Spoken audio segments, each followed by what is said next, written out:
let's go on to talk about some of your reporting in Georgia then, and Yeah. sort of what you witnessed there. You wrote this article talking about the kind of how Stacey Abrams has been leading this charge of, look, if we bring out and build power in midterms when there's not elections, similar to what Black Voters Matter has been doing, especially in communities of color, whether they be, the Black community, Latino communities, Asian Americans. I know Georgia has like a growing Asian American voter base. Like, we're going to win. We'll flip it, and was proven right effectively, even though she lost her own had her own election stolen from her in 2018. But in 2020 was proven correct. And now Stacey Abrams, for example, going up once again. What is this? Third time against Kemp? Second, yeah. Second time against Kemp, that dude. Yeah. So what did you hear sort of from the ground? And do you feel like they've shirked the like democratic machinery wisdom of appealing to that like white centrist voter? Yeah, fair question. I don't know. I don't know that it's ever possible to fully escape the power and the magnetism of that type of approach. Yeah, in the party machinery. I will say though that for my writing, the question that I had, the kind of banner question I had was, can multiracial populism succeed in Georgia?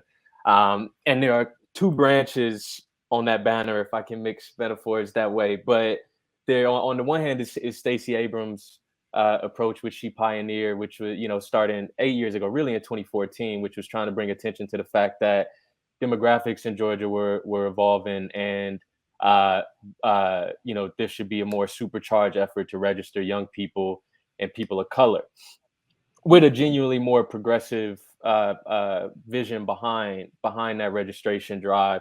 And on the other hand, that braided together with Warnock and Ossoff's approach, which was a more genuinely progressive populist argument in the final days of that campaign, to, I think, make a really compelling case that not only can multiracial progressive populism exist in the South and succeed, it's that it's been there for generations. So on the one hand, I wanted to sort of lay out and document. Georgia is a state that has received a lot of spotlight over the last 5-6 years because a really prominent figure in Stacey Abrams is a really compelling figure, a really fantastic political talent. And underneath that, though, is an entire network and web of activists and dedicated organizers who have been doing their thing there for a really long time. So the American Prospect gave me the chance to go down there and only write about organizers outside of kind of the party apparatus. So I wanted to document some of that. And on the other hand, liberals sneer at the South and talk about it as if it can only be a site for really vicious repression or backwardness.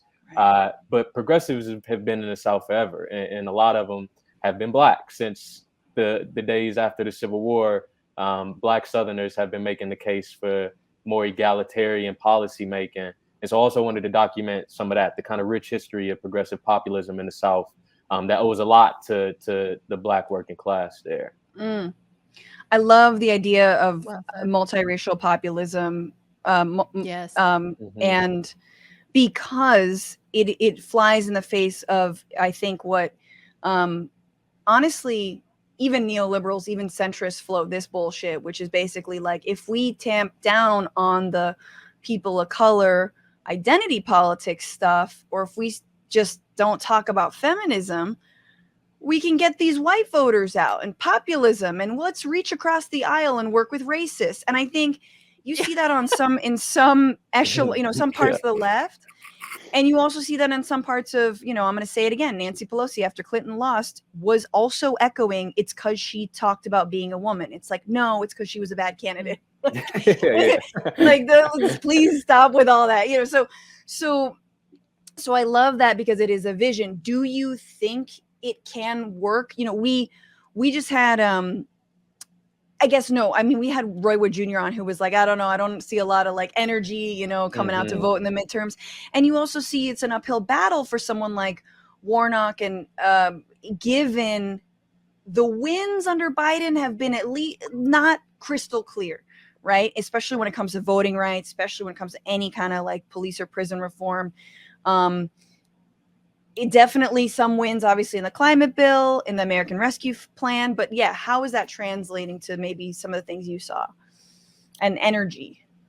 Yeah, I would say, I mean, like a lot of places, Warnock and Abrams, maybe to a lesser degree, are benefiting from, I think what Nate Silver kind of called the asterisk like quality of this election, which means that it is a year because of um, a really devastating event for many in the repeal of Roe v. Wade. It's one of these midterm elections where the party in power might actually not only hold on to their seats, but gain a seat or two in the Senate, for example. So, whatever Biden's, deficits, which is several, I think what Warnock has been successfully doing is speaking very plainly about just kind of improving quality of life for ordinary people.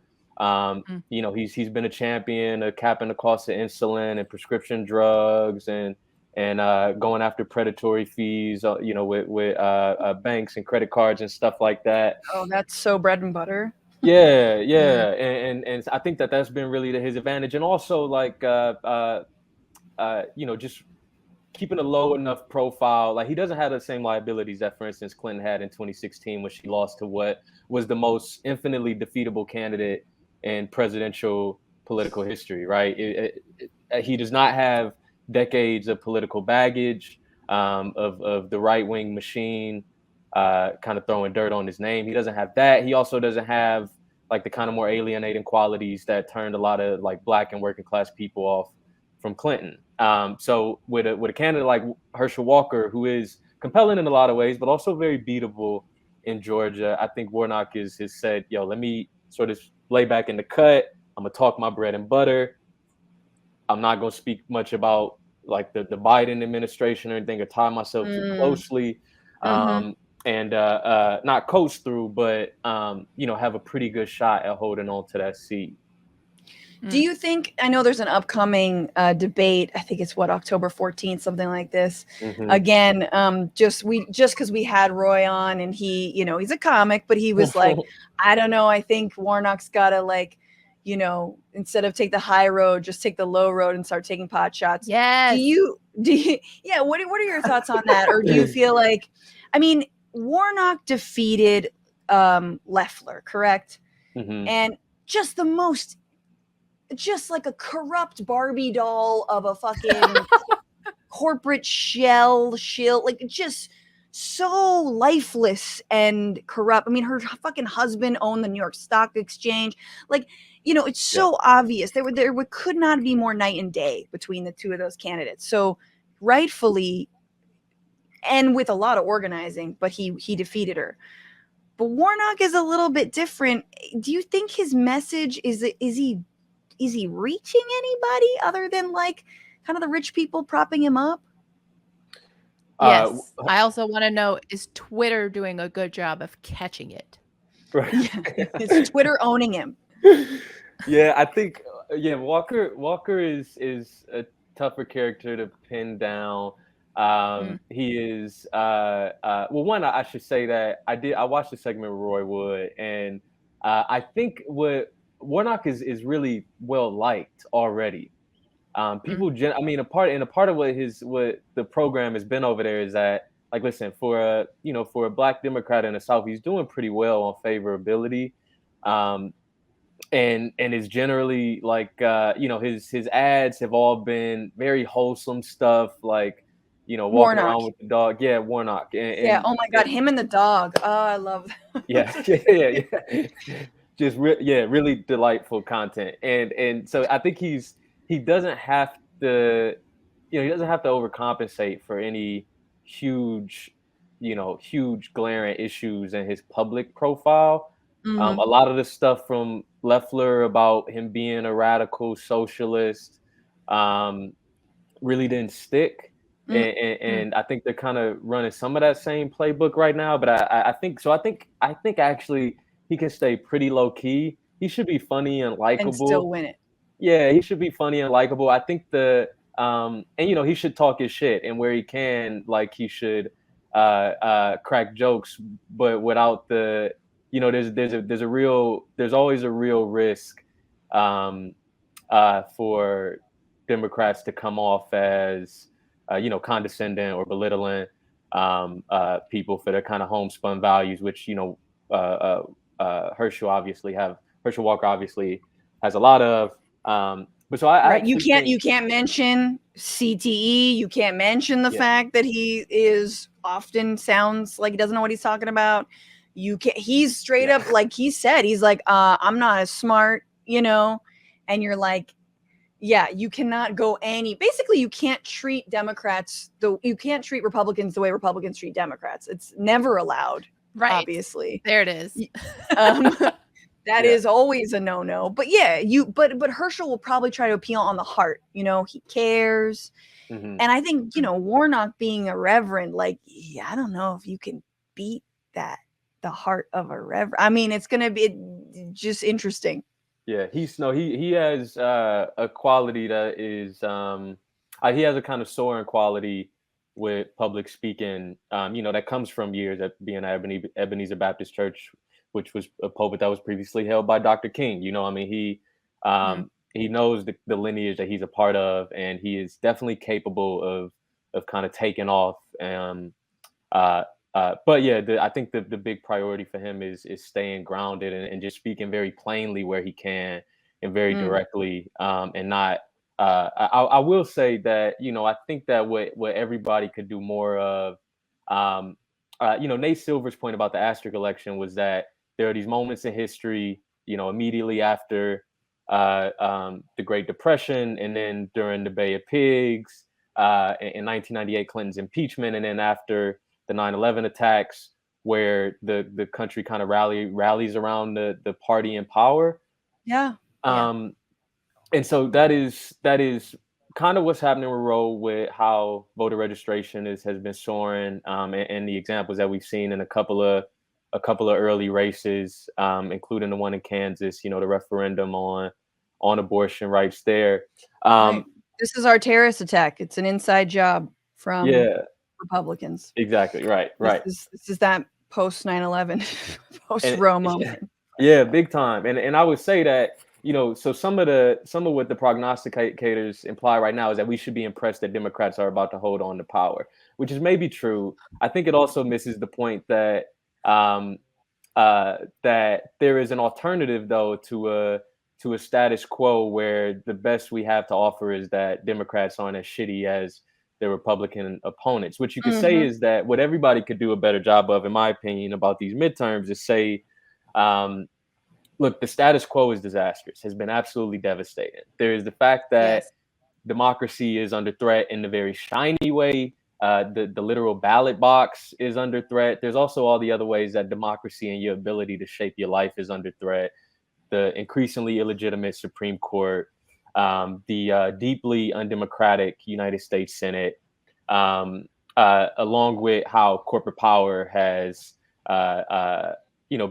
basically taken over the legislative process in this country and redistributed wealth upward. That stuff is also deeply devastating and disastrous. I think with that kind of message, a more direct appeal to people's experience, you can not only hold on to some of these seats, which a lot of people are, I think rightfully shouting out as something that is unique and rare, but perhaps could perform a little better in some of these seats where Democrats are, basically relying on the fact that they aren't as bad as the alternative. What you're saying is, welcome to Iran. Okay. We're just about there. If we can't hold on. I mean, I feel heartened when I read, your writing on Georgia and I hear you speak, and especially on that piece of, like, again, I'm going to go back to it because I just like it, but multiracial populism, which, I think, especially as we saw Bernie Sanders not do very well in the South. Yeah. You know, we saw the Democratic establishment call out their old favors or their consistent favors. You know, Clyburn doing his thing. There was sort of that idea that, like, you know, the progressives have no idea what they're doing in the South. And then that might have been true in Bernie's case. You know, he might have actually been a little bit at sea. Who knows? You know, I mean, I'm curious about your thoughts, but I'm also curious about, you know, like whether you see the Southern brand of progressivism as a little different, and why is it different? And how can we tap into that in a way that we haven't before? I guess I don't know. Does that make sense? Yeah, no, I think that's on point. I don't know how different it is. You know, I will say that I think just speaking plainly about the history of progressivism in the South would be a good start, you know. Right. Just Um, knowing the history. Yeah. I think you know, shouting out that the original populist movement in the late 1800s, you know, I think got to start in no, it got to start in the South. I mean, places like Georgia, places like Alabama, Oklahoma, Kansas, like in particular, were the crucible in which the original populist movement, which was genuinely a working class multiracial movement, began. Is an important, you know, an important historical node that is just not really talked about at all. And what splintered Right. the populist movement, to your point about, you know, of kind of avoiding earlier about avoiding issues of racism and bigotry in these places, and just kind of appealing or chasing after some imagined white moderate. What Yeah. splintered the original populist movement, the original chance of having genuine progressive populism in the South, was racism being weaponized as a way to separate working class people. So the biggest, you know, what shot the tires out on populism was racism, where it might have otherwise succeeded in avoiding dealing very directly with how combustible race can be in these places. If you avoid it, you know, I don't know. I'm of the opinion that if you avoid talking about race, your opposition will.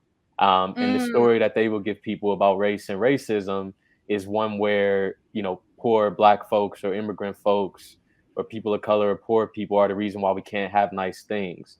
What you could do instead is say that, like, listen, there is a villain. You know, there are people who stand in the way of us having nice shit, and it is Yes. multinational, multi-billion-dollar corporations, and they are trying to distract you with kind of classic divide and conquer stuff, so that you know, you won't pay attention to how they've been running off with the bag for 40 years.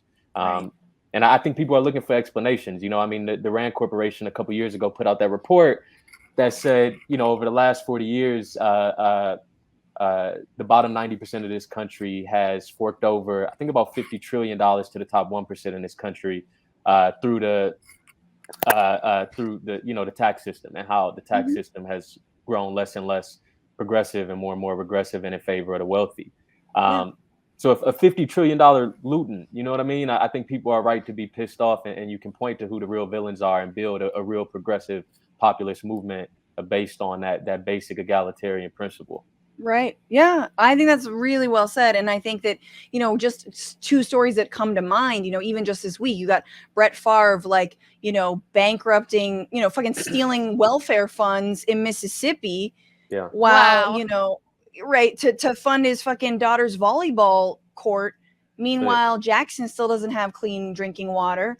Wow. And you know, and I'm blanking on the other story that I was thinking of, but like just in Bessemer, just, you know, these close votes. I know that the vote in Bessemer, when it came to the Amazon vote, correct, Hmm. it didn't go the right, you know, it didn't go the way we wanted, but it was Yeah. still a huge story in Alabama, Mississippi. So there are, I think that's a really important point, remembering that progressives in the South have always pushed this country and moved it. And I think someone like, you know, Reverend William Barber in North Carolina and the Poor People's Campaign is definitely picking up on that, obviously, Yeah. Yeah. Yeah. thread. And that, anyway, now I'm just talking, but anything else, Eli Day, writer and Detroiter, anything else you want to bring up about this election that we're missing, you're noticing? Final thoughts? Yeah, no, I think I would just emphasize that uh, the South for a really long time has been providing a blueprint, um, sometimes pretty quietly, for how we can spark real transformations in this country's social and political fabric, economic fabric, going back to the early populist movement, and then running right through the civil rights movement. I mean, if you read, some of Frederick Douglass's stuff after the Civil War, he's talking about what genuine freedom would look like, talking about the really colossal uh, mistake of pivoting to an economy based on wage labor would have, how it was essentially a kind of second order slavery for people. And so Southern Black progressives have been for a long time sounding the alarm on uh, how cruel and unjust our economic institutions are. And then throughout the civil rights movement, laid the blueprint, and partnered with labor and white progressives to make this country look a little bit more like its founding promises. Um, and so I would just caution against some of the sneering about the South, about how impossible change is there. If you talk to Black people in the South, I'm a Detroiter, and when people say harsh shit about Detroit, like, it's one of those things, like, look, me and the homies may talk about Detroit, but can't nobody else talk about Detroit. You know what I mean? Right. And It's your and mom. It's yeah, everyone's exactly, mother. I'm like, okay. exactly. And I in the hate her, but South, you can't talk. Anyway. right? Yeah. And you go to places like Mississippi, where I've spent a good amount of time reporting, and places like Georgia and Alabama. People everywhere, and Black people especially, love those places really ferociously. I mean, they have dedicated themselves to making it more livable. And I would say that what everybody should do is just pay closer attention to organizations in the South. Black Voters Matter, New Georgia Project, the unions down there, Unite Here, SCIU, Yes. AFL-CIO is doing good stuff there. Like, there's just a lot to pay attention to in terms of progressive organizing there, outside of the kind of headline and obvious banner figures who are compelling and worth paying attention to. But yeah, there's just a really tremendous amount of grassroots organizing happening there that folks should be looking at and looking to for guidance.